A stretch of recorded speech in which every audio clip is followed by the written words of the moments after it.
MTech Lithium Batteries is always proud to be out on the road, and a lot of times we get to meet some great individuals, and individuals that actually we feel like they did a great thing and they did some service for us, and we feel like we need to recognize and appreciate those people, and John is one of them.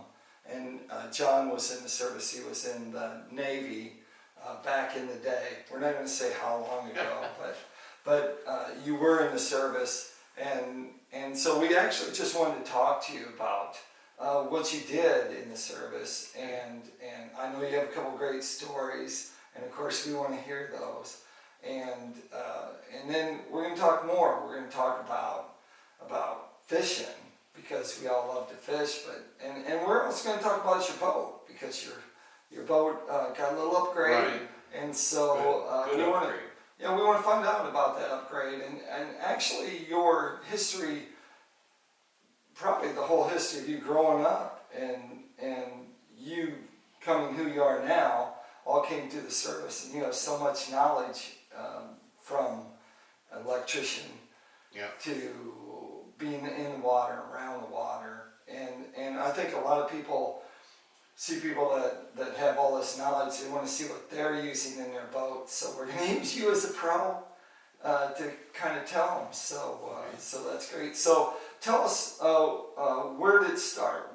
How did you end up in the military? Were you drafted, or No, did you no. go I was volunteer?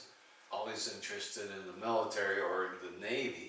Uh-huh. Because I had an uncle in the Army during World War II, and I had an uncle in the Navy during World War II. And I guess I idolized him as I was growing up, and my mother actually retailored one of his uniforms, and I used to wear it when I was about 10 years old, I guess. Uh-huh.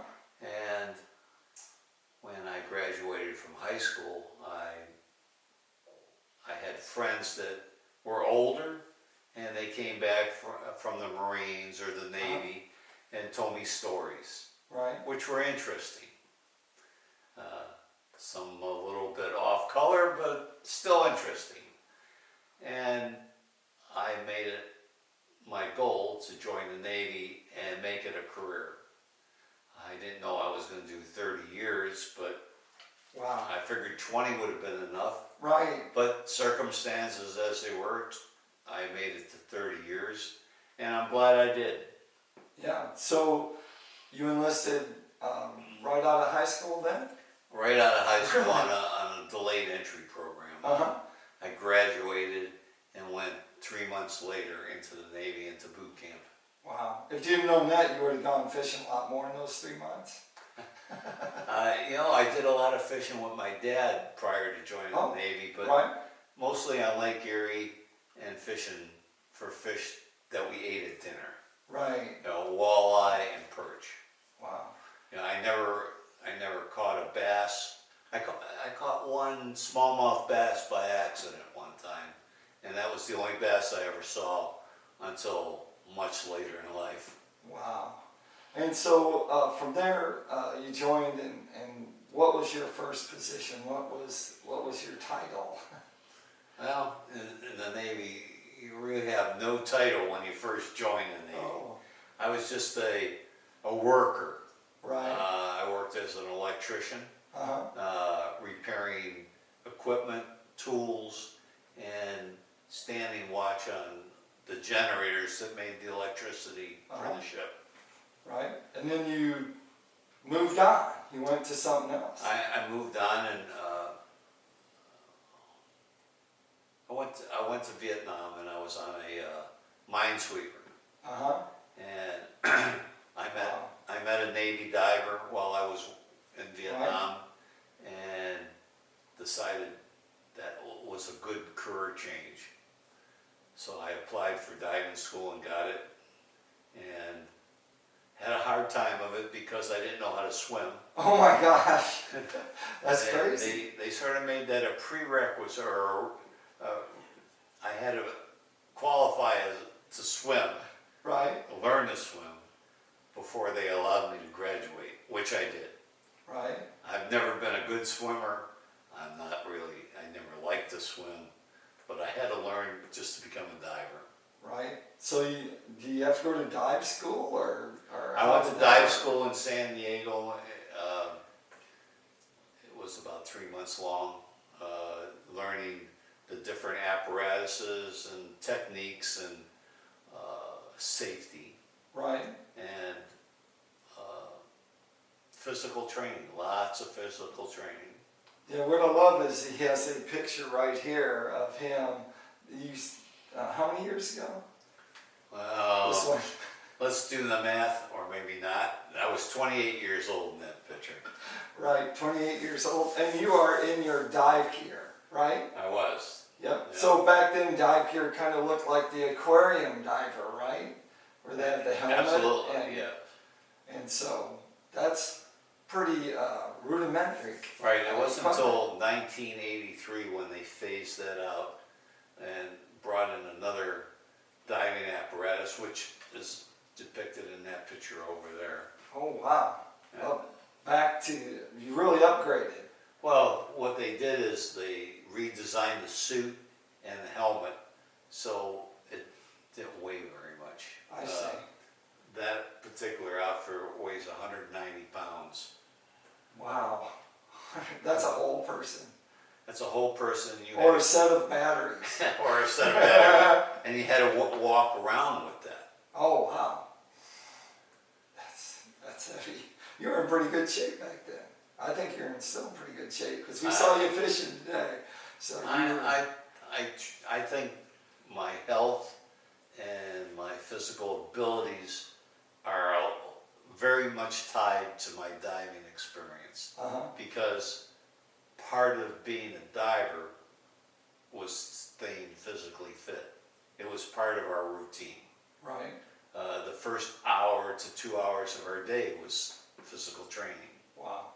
And so what's the farthest down you have ever dove to? I made a saturation dive to 780 feet. Wow.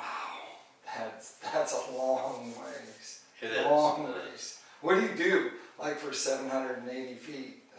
Do you think about all the fishing lures you could buy or? No. You think about the job you were sent there to do and not much else. I mean, you're concentrating on what you're doing for safety reasons and to get the job done. I see. And you really, once you're down that deep, there's nothing to see down there except anything that comes in front of your face. You can't see very far unless it's super bright and you're in really clear water. I know the one thing we joked about just recently is about your diving is we kidded you that the first real live scope was actually you. You were the first live scope. Yeah, I was a little eccentric when I first started bass fishing on a serious level.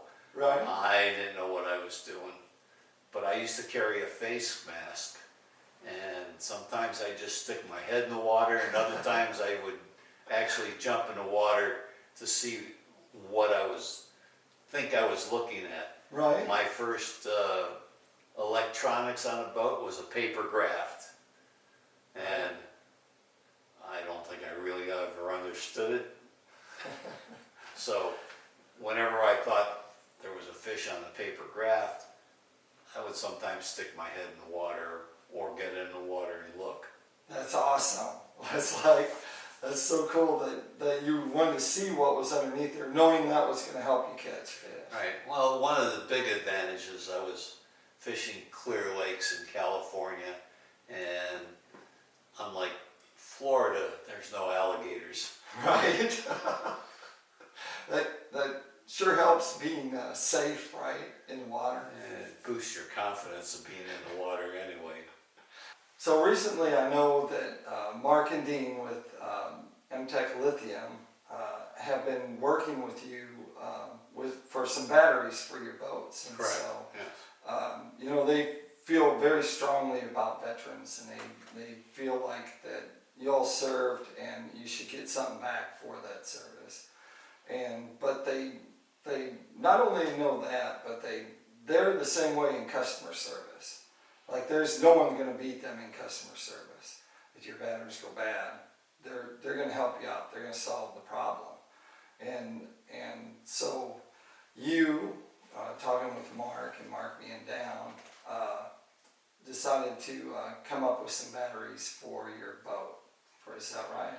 Correct. You know, Mark was here last year, and I got to fish out of his boat. Right. And then fish alongside him in my boat, and the performance, we have identical boats, and his performance of getting on plane in shallow water was far superior to mine, and which convinced me the lack of weight of lithium, right, to get rid of the lead batteries, and my boat would definitely float higher. right. So Mark was able to get up in water that I could not.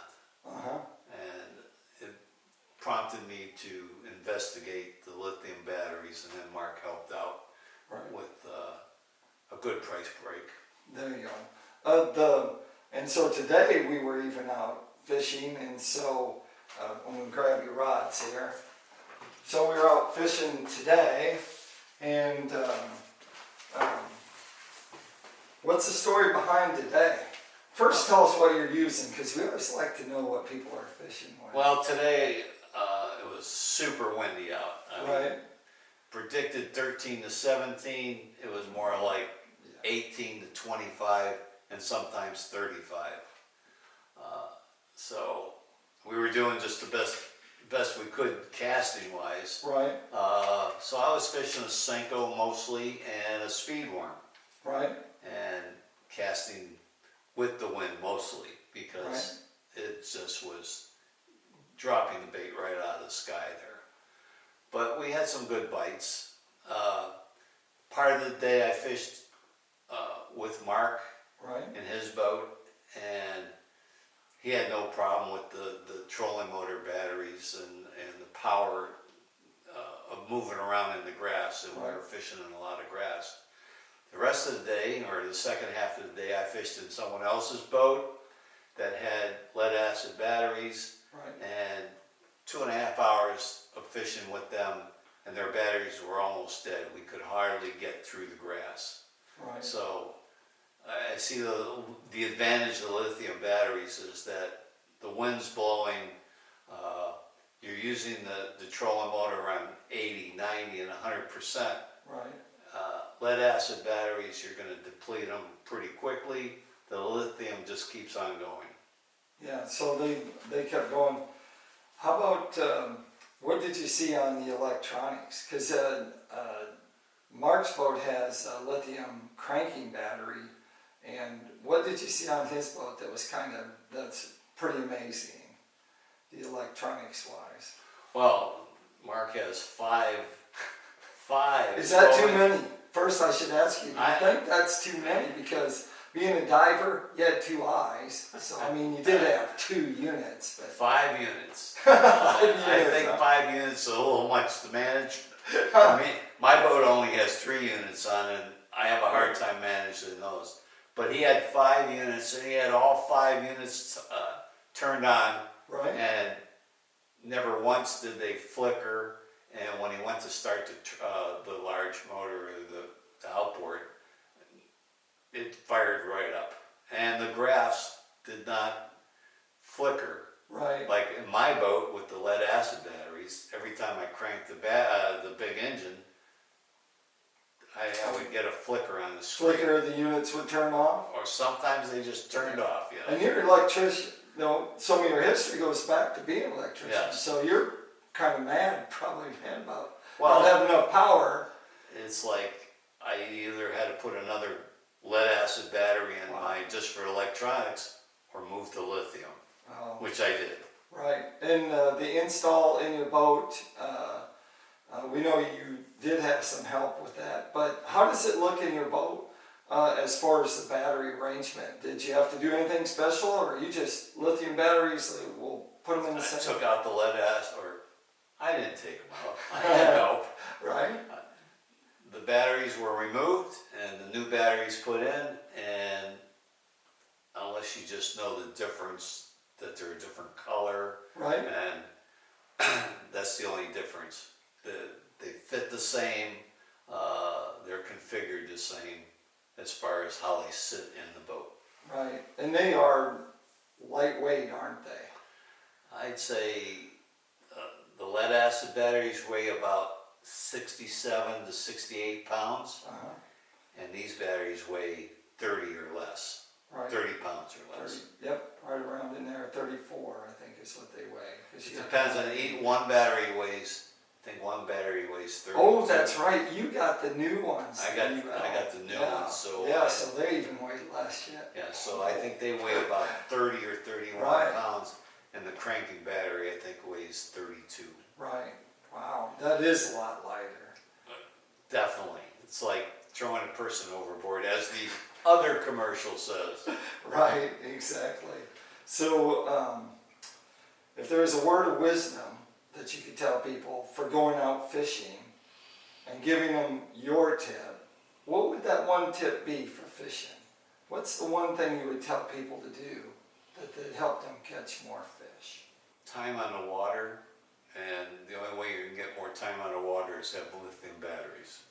Well, that's a great answer. We love that answer. So, if you're interested in getting lithium batteries, like John, all you have to do is go to mtechlithiumbatteries.com, and you can find it there.